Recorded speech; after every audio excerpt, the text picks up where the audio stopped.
ସାମ୍ବାଦିକଙ୍କୁ ସୁରକ୍ଷା ଓ ସହାୟତା ଦାବି ନେଇ ତାତିଲେ ସାମ୍ବାଦିକ 6 ଦଫା ଦାବି ନେଇ ମୁଖ୍ୟମନ୍ତ୍ରୀଙ୍କ ଉଦ୍ଦେଶ୍ୟରେ ସ୍ମାରକପତ୍ର ପ୍ରଦାନ।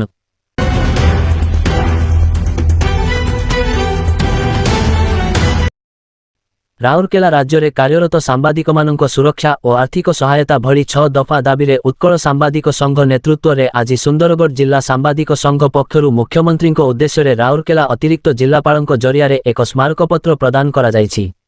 ଜିଲ୍ଲାର କୋଣ ଅନୁକୋଣରୁ ଆସିଥିବା ସାମ୍ବାଦିକମାନେ ପ୍ରଥମେ ଏକ ପ୍ରତୀକାତ୍ମକ ବିକ୍ଷୋଭ ପ୍ରଦର୍ଶନ କରିବା ପରେ ଉତ୍କଳ ସାମ୍ବାଦିକ ସଂଘ ସହବନ୍ଧିତ ସୁନ୍ଦରଗଡ଼ ଜିଲ୍ଲାର ସାମ୍ବାଦିକ ସଂଘ ସଭାପତି ପ୍ରଦୀପ ତ୍ରିପାଠୀ ଅଙ୍କ ନେତୃତ୍ୱରେ ଦାବିପତ୍ର ପ୍ରଦାନ କରିଛନ୍ତି। ସ୍ମାରକପତ୍ରରେ ଓଡ଼ିଶାରେ କାର୍ଯ୍ୟରତ ସାମ୍ବାଦିକମାନଙ୍କ ଆର୍ଥିକ ଓ ସାମାଜିକ ସ୍ଥିତି ଅନ୍ୟାନ୍ୟ ରାଜ୍ୟ ତୁଳନାରେ ଅପେକ୍ଷାକୃତ ଦୁର୍ବଳ ଥିବା ସତ୍ତ୍ୱେ ସରକାର ଅଙ୍କ ଅଣଦେଖାକୁ ଦର୍ଶାଇ ଦାବିପତ୍ର ପ୍ରଦାନ କରାଯାଇଛି। ଦେଶର ସଂଖ୍ୟାଧିକ ରାଜ୍ୟ ଏବଂ ସେହି ରାଜ୍ୟର ହଜାର ହଜାର ସାମ୍ବାଦିକଙ୍କୁ ଅଧିସ୍ୱୀକୃତି ପ୍ରଦାନ କରୁଥିବା ବେଳେ ଆମ ରାଜ୍ୟରେ ଏ ସଂଖ୍ୟା ମାତ୍ର 200 ମଧ୍ୟରେ ସୀମିତ ରହିବା କ୍ଷୋଭର କାରଣ। ପୁନଶ୍ଚ ଉତ୍ତରପ୍ରଦେଶ, ବିହାର, ଆସାମ, ହରିୟାଣା, ଆନ୍ଧ୍ରପ୍ରଦେଶ, ତେଲେଙ୍ଗାନା ଓ ଅରୁଣାଚଳ ପ୍ରଦେଶ ସମେତ ଦେଶରୁ ଅଧିକ ରାଜ୍ୟରେ ସାମ୍ବାଦିକମାନଙ୍କୁ 10,000 ଟଙ୍କାରୁ 25,000 ଟଙ୍କା ପର୍ଯ୍ୟନ୍ତ ପେନସନ, ରିହାତି ମୂଲ୍ୟରେ ପରିବହନ ସୁବିଧା, ସାମ୍ବାଦିକ ସୁରକ୍ଷା ଆଇନ ମାଧ୍ୟମରେ ବୃତ୍ତିଗତ ଅଭୟତା ଭଳି ନାନାଦି ଆର୍ଥିକ ଓ ସାମାଜିକ ସୁବିଧା ସୁଯୋଗ ପ୍ରଦାନ କରୁଛନ୍ତି। ମାତ୍ର ଓଡ଼ିଶା ସରକାରଙ୍କ ପକ୍ଷରୁ କିଛି ସୀମିତ ଯୋଜନା ବ୍ୟତୀତ ଆବଶ୍ୟକ ମୌଳିକ ସୁବିଧାରୁ ସାମ୍ବାଦିକବର୍ଗଙ୍କୁ ବଞ୍ଚିତ କରାଯାଇଛି।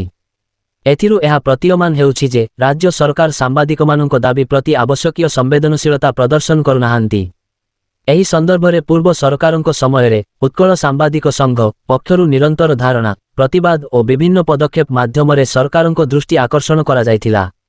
ଏଠାରେ ସ୍ମରଣଯୋଗ୍ୟ ଯେ 2024 ଫେବୃଆରୀ ମାସରେ ବିଧାନସଭା ସମ୍ମୁଖରେ ତତ୍କାଳୀନ ସରକାର ବିରୁଦ୍ଧରେ ସାମ୍ବାଦିକମାନଙ୍କୁ ନେଇ ଏକ ବିଶାଳ ବିକ୍ଷୋଭ ଓ ସମାବେଶ ଅନୁଷ୍ଠିତ ହୋଇଥିଲା।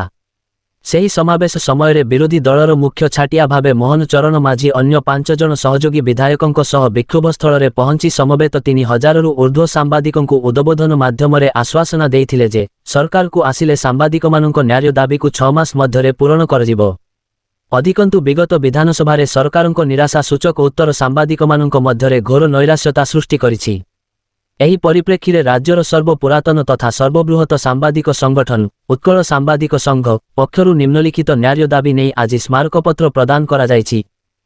ଆଜି ସ୍ମାରକପତ୍ର ପ୍ରଦାନ ସମୟରେ ସାମ୍ବାଦିକ ଶିବଶରଣ ମିଶ୍ର, ଜଗବନ୍ଧୁ ଜ୍ଞାନ, ଦିଲ୍ଲୀପ ଶର୍ମା, ସୁଭାଷ ବର୍ମା, ଦେବବ୍ରତ ପଟ୍ଟନାୟକ, ମଳୟ ରଞ୍ଜନ ସାହୁ, ଉମେଶ ଚନ୍ଦ୍ର ସାହୁ, ମଳୟ ରାୟ, ଜ୍ୟୋତି କୃଷ୍ଣ ମିଶ୍ର, ବିଭୂତି କର, ଧୀରେନ୍ଦ୍ର କୁମାର ମାହାନ୍ତ, ଦାଶରଥୀ ପଣ୍ଡା, ପଞ୍ଚାନନ କର, ହବିବ ଖାଁ, ସନ୍ତୋଷ କୁମାର ପ୍ରଧାନ, ଦାମୋଦର ସାହୁ, ସୁଜିତ ମହାପାତ୍ର, ଝଷକେତନ ମାହାନ୍ତ, ଦିନେଶ କୁମାର ମିଶ୍ର, ଦିଲ୍ଲୀପ ଶର୍ମା, ଚିନ୍ମୟ ତ୍ରିପାଠୀ, ଗାନ୍ଦୁର ଓରାମ, ଶୈଳେନ୍ଦ୍ର କୁମାର ସାହୁ, ବୀରେନ କୁମାର ପତି ପ୍ରମୁଖ ସାମ୍ବାଦିକମାନେ ଉପସ୍ଥିତ ରହିଥିଲେ।